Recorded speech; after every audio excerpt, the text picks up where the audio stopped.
kita sendiri. Misalkan kita makan nasi jagung, kita makan ubi, tidak masalah. Yang penting kita jangan makan enak, tetapi hasil dari memperbudak diri itu sudah menjatuhkan harga dan martabat bangsa kita sendiri, khususnya kita mahasiswa dan kita IPB Papua sendiri. Di dalam proses perkuliahan sebagai mahasiswa, di dalam kurikulum itu sudah ditekankan yang namanya pengembangan human skills. Kita diperlengkapi dengan human skills. Kenapa banyak mahasiswa atau mahasiswa yang menjadi budak perusahaan, budak orang Cina kita katakanlah, itu karena mereka tidak memiliki human skills, tidak memiliki skill atau kemampuan diri. Mereka punya, tetapi tidak tahu bagaimana cara mengembangkannya. Atau katakanlah, kita mau belajar, tadi ibu bilang kita mau belajar. Kita tidak harus belajar dari mereka, kita bisa mengikuti yang namanya mengikuti program-program pelatihan dari setiap daerah. Pasti ada program-program pelatihan untuk meningkatkan human skill setiap orang. Dan untuk kita mahasiswa itu di kampus sudah ada, di kurikulum pendidikan itu sudah ada pengembangan human skills. Seperti itu. Kalau kita mau diperbudak, berarti biar kita makan enak itu tidak memiliki nilai poin yang positif, karena kita makan dari hasil memperbudak diri. Seperti itu. Saya sepakat dengan Kak Maya bahwa kita jangan diperbudak oleh perusahaan-perusahaan dari luar atau yang disebut dengan Kak Maya orang-orang Cina. Kita juga jangan hanya bisa untuk digaji, tetapi kita harus mampu untuk menggaji. Artinya bahwa kita bekerja keras untuk menjadi pemimpin, bukan hanya menjadi budak dari mereka.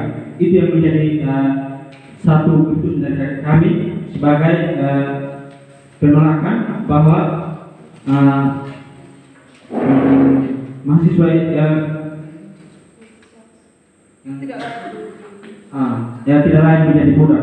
Kami sangat menolak keras atas statement dari paslon nomor 3. Sebagai mahasiswa kita ada disebut sebagai manusia yang berintelektual. Kita memiliki kemampuan.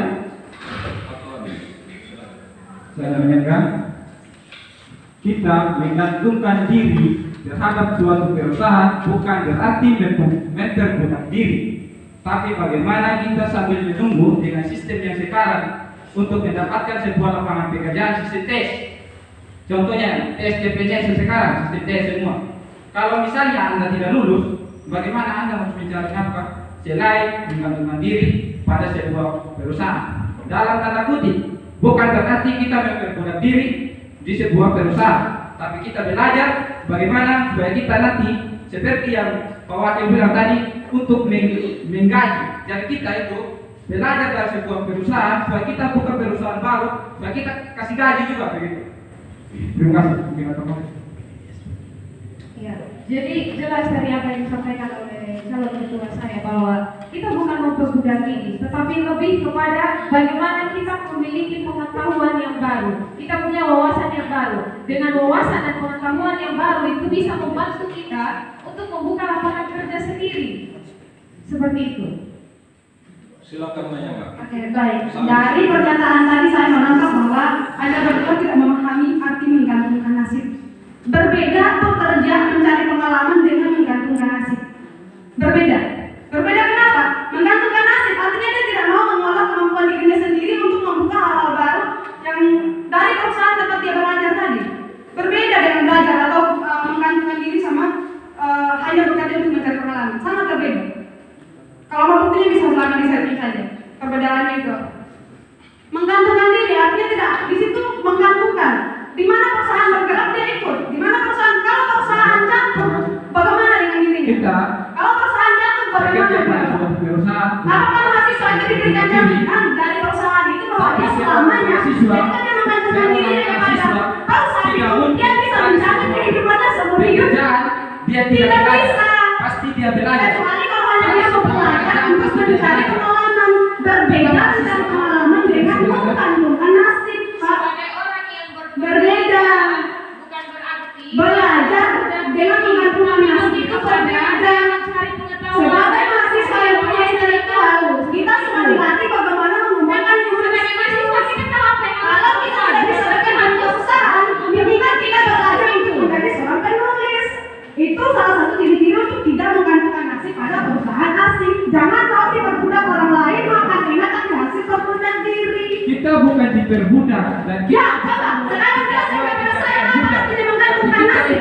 belajar Jelaskan kepada saya apa artinya menggantungkan nasib. lapangan kerja. Tahu dulu Bagaimana ada Anda pertanyaannya. keluarga Anda kalau Anda itu Berbeda pelajar mencari pengalaman dengan seorang membuka mahasiswa pasti mau, diri. pasti tahu apa dia punya maksud, apa dia punya manfaat. Menggantungkan diri itu berbeda dengan menggantungkan diri artinya. Tidak hanya dia bermuda dan tidak Berbeda Pak. Menggantungkan diri artinya gimana perusahaan kita ikut.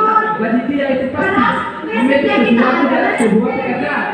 Tidak mungkin dia bisa. bekerja tapi dia punya Dengan cara menggantungkan diri kita sudah memperbudak diri Pak. Waktu habis. Silakan paslon 2 untuk menyebutkan.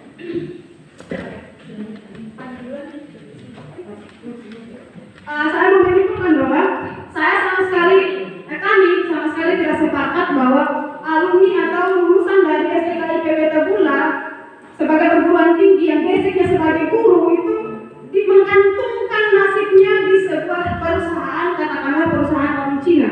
Tidak, saya sangat menolak itu. Kita jangan mau diperbudak oleh orang asing, kecuali kita hanya mau belajar, tetapi tidak menggantungkan nasib pada perusahaan tersebut. Seperti itu.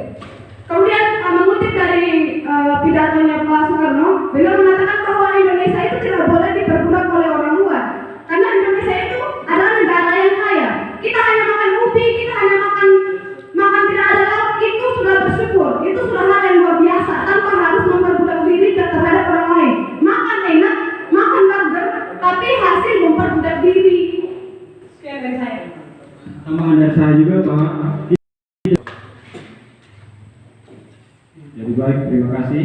Kami akan menyimpulkan bahwa menggantungkan diri pada suatu perusahaan itu yang sebenarnya pada konsepnya kita itu ada pada proses belajar, bukan berarti kita itu memperbudak diri. Kenapa? Karena di situ contohnya kita itu sebagai mahasiswa kan profesi itu sebagai guru. Ketika di luar sana setelah lulus dari sini kita tidak dapat lapangan kerja, ya otomatislah kita belajar tentang untuk perusahaan. Dan ketika kita membuka lapangan pekerjaan itu kan tambah luas dan banyak orang yang untuk belajar untuk sebuah perusahaan. Dan tidak, yang kita semua mahasiswa tidak harus menjadi guru, tapi tergantung nasib kita ke depannya. Bisa saja kita yang jadi guru nanti bisa jadi seorang pengusaha, bisa, bukan tergantung. Jadi kita itu pada konsepnya bukan untuk memperbudak diri di negara asing atau dari orang asing, tapi kita itu belajar dari orang asing untuk negara kita ke depannya. Contohnya Indonesia.